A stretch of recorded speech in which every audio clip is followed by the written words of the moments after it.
Sitting here with the incredible Aaron, who's just come off stage.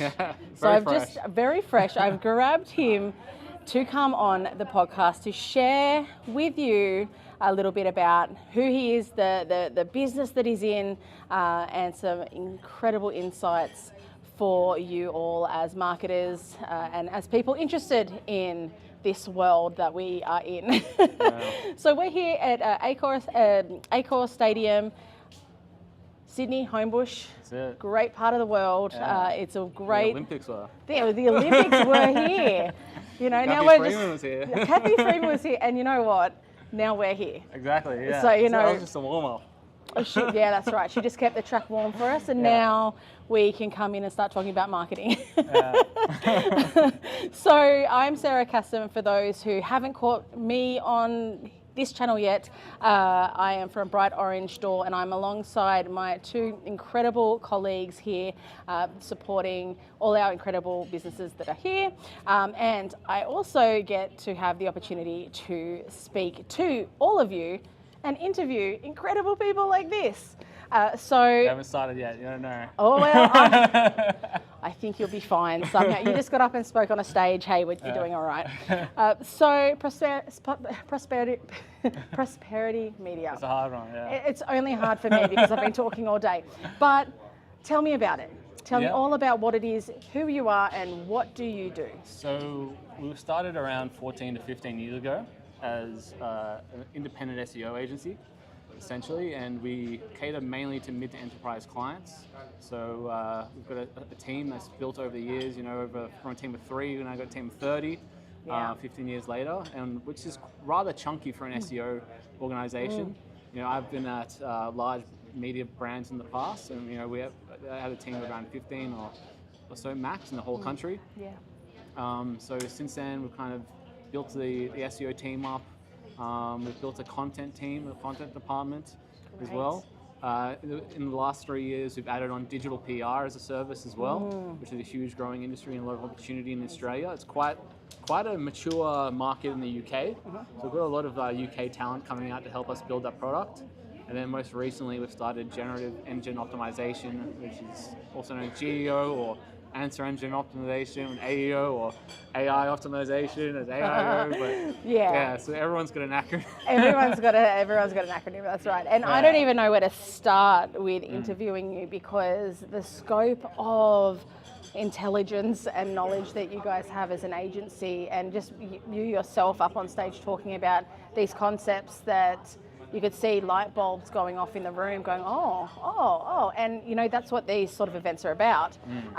But I don't even know where to particularly start, but I am interested in finding a little bit more from you about the GEO side of things. Yep, of course, yeah. Tell us about that. So it's quite a contentious topic in SEO circles. Yeah, well, let's be controversial. So a lot of SEO, because there's been so much media coverage, which I think is false, saying SEO is dead, it's now all about GEO.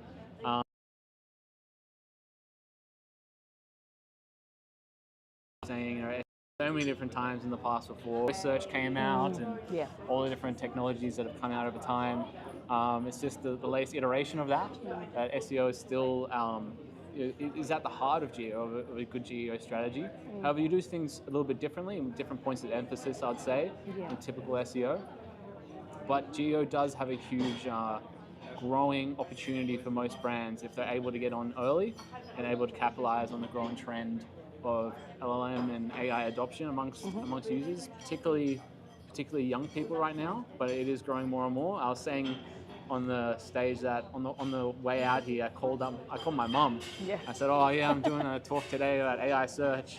And then my auntie's there, and she's in her 60s, and she manages a childcare center, and she said, oh yeah, we use ChatGPT at work. And I was like, so everyone's of all ages and flavors is using AI at the moment. That's it, and maybe even a little bit too much in content.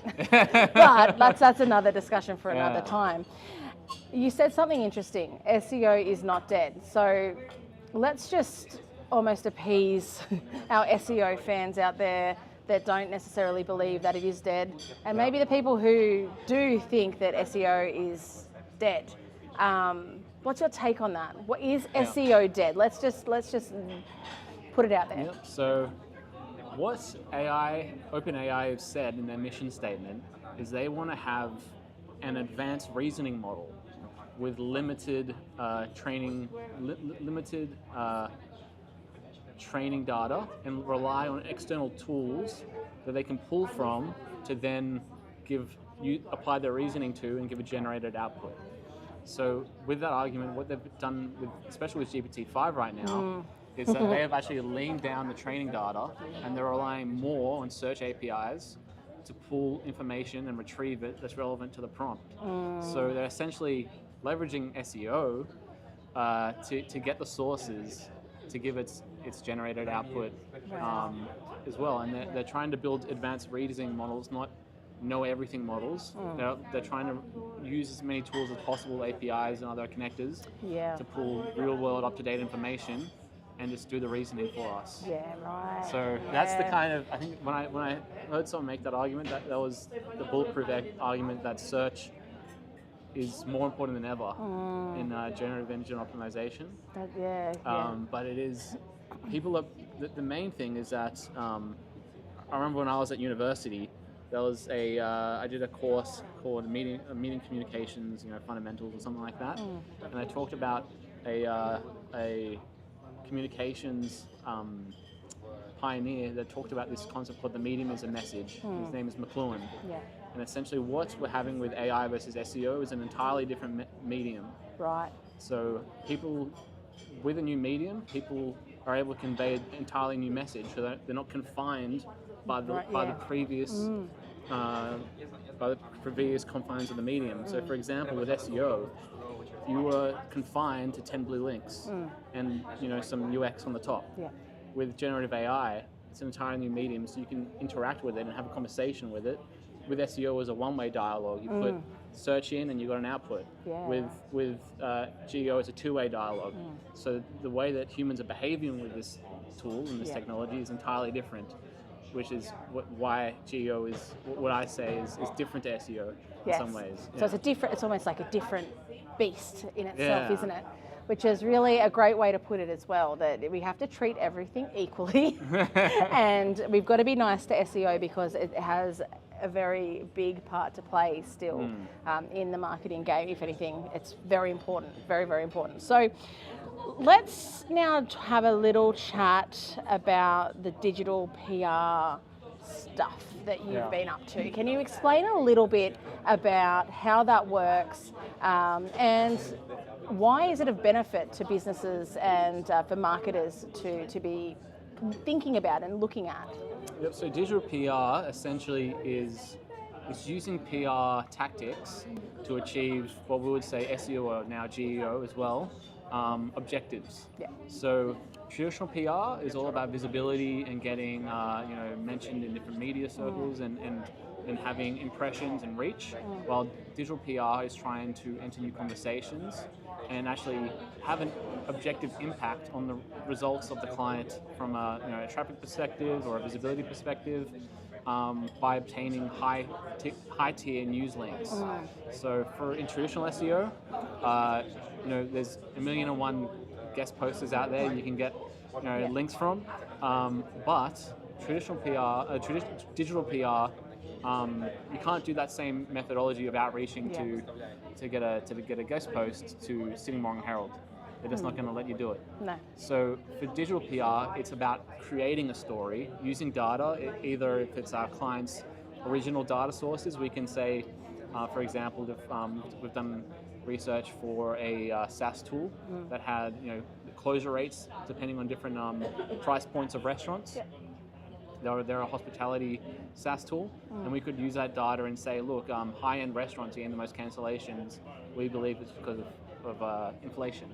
And then traditional journalists are saying, oh, that's interesting. Let's write about that and let's accredit the source of that data, which is our client.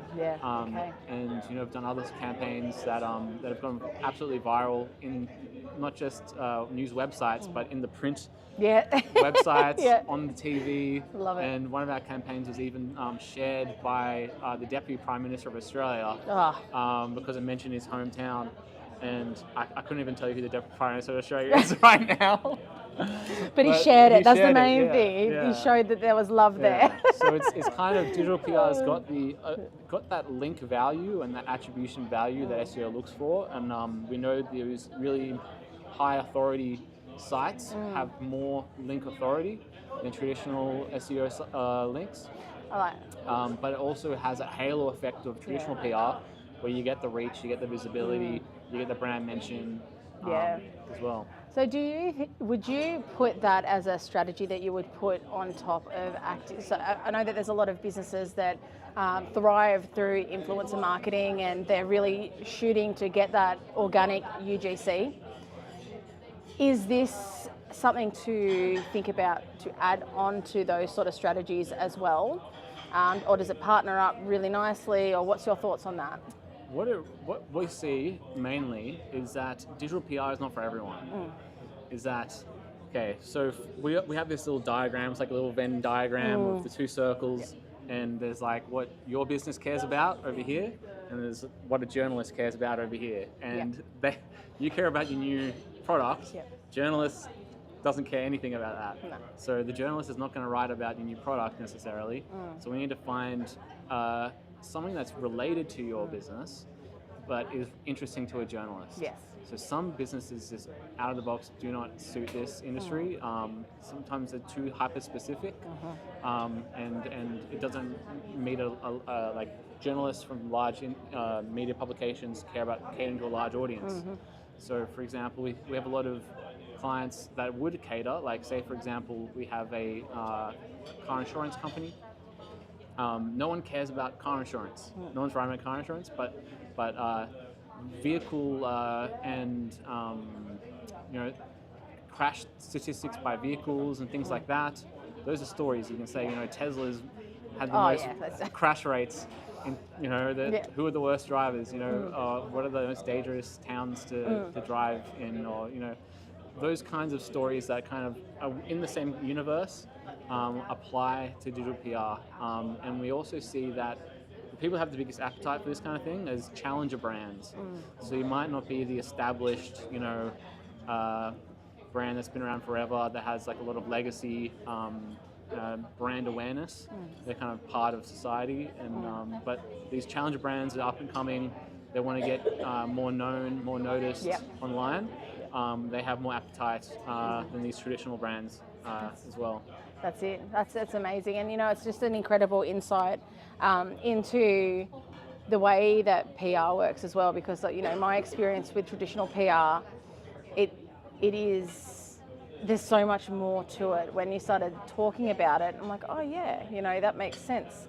Because like you said, journalists have their story. They want to get their deadline out.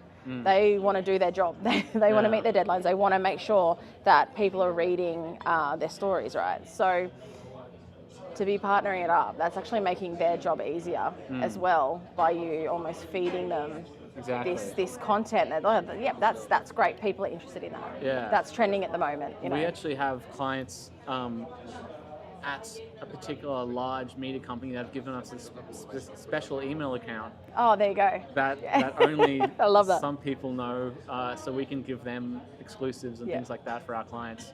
That's awesome. Like, send it to this email address. We'll make sure we see it. That's fantastic. If you're adding value to the journalist and to the media publication, and everyone's incentives align, then your clients are going to benefit. Exactly right. And it benefits you too, having that relationship with these publications as well. Yeah.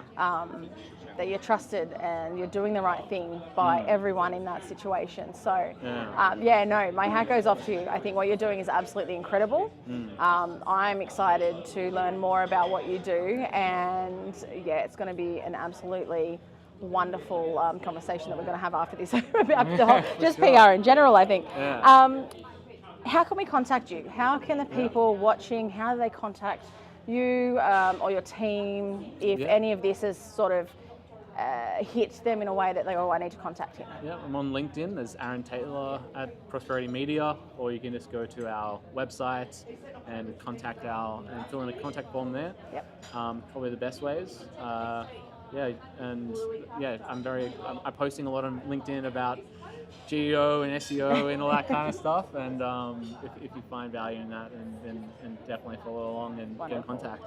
Yeah, absolutely. That's awesome. Well, thank you so much for being pulled away from lunch as it is and and joining us all here for this awesome initiative that Digimarcon has put on here to speak to these professionals who add value to your everyday. And I'm really looking forward to continuing on with the day, meeting some more people, and we'll leave it there and come back a little bit later. Thank you, Sarah. Thank you so much. We'll see you soon.